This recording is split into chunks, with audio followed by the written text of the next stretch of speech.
الحمد لله رب العالمين، وصلى الله وسلم وبارك على سيدنا محمد الأمين. غادي نتكلموا إن شاء الله على مصافحة المرأة، يعني السلام على المرأة. واش حلال ولا حرام؟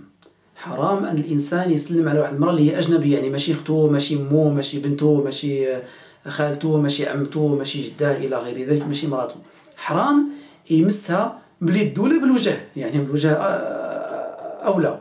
إذن حرام يمسها، لأن النبي صلى الله عليه وسلم قال في الحديث: إني لا أصافح النساء، يعني ما كنصافحش النساء، ما كنسلمش عليهم. والنبي صلى الله عليه وسلم وقدوة لنا، هو نتبعوه، يعني دار الحاجة نديروها، ما دارش حاجة ما نديروهاش. إذن النبي صلى الله عليه وسلم قال: إني لا أصافح النساء، رواه ابن حبان.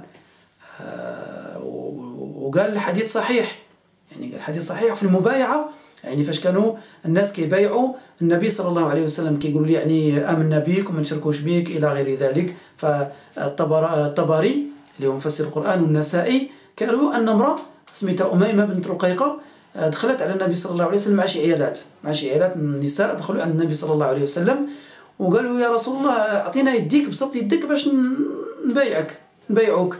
قال: إني لا أصافح النساء، يعني هو مع الرجال كان كيصافح يصافح لهم يديهم مع الرجال باش في المبايعة، باش يبايعوا أنهم يأمنوا به ما يشركوش به إلى غير ذلك. أما مع النساء قال: إني لا أصافح النساء. زيدك دليل آخر، النبي صلى الله عليه وسلم في الحديث اللي رواه مسلم قال: لأن يطعن أحدكم في رأسه بمخيط من حديد خير له من أن يمس امرأة لا تحل له.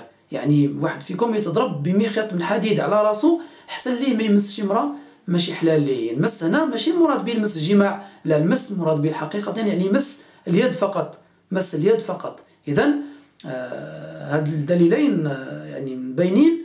والحديث هذا كذلك رواه الطبراني، وابن حجر قال حديث حسن. حتى مسلم روى أن النبي صلى الله عليه وسلم قال: فالعينان زناهما النظر، واليد زناها البطش. يعني العينان زناهما النظر، يعني الزنا معروف، الزنا اللي هو الجماع هذاك من الكبائر. فالعينان زناهما النظر، يعني الإنسان يقدر يزني بعينه، بمعنى أنه يرتكب معصية، أنه يشوف مرأة بشهوة، أو لا يشوف مرأة مثلا ما لابساش حويجها، هذا من الزنا، ولكن ماشي معنى الزنا الآخر اللي هو من الكبائر. واليد زناها البطش، والبطش هنا ماشي معناه الضرب ولا البطش، يعني المس هو المقصود في هذا الحديث.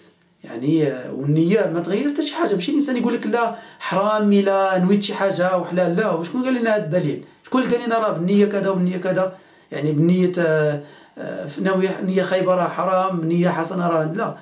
النبي صلى الله عليه وسلم قال في الحديث: إني لا أصافح النساء، وبس. يعني الإنسان من يظهر الدليل إنسان يكتفي على هذه المسألة. وثانيا ماشي من عاداتنا، من عادات النصارى أنهم يتسلموا بالوجاه، يتسلموا باليدين إلى غير ذلك.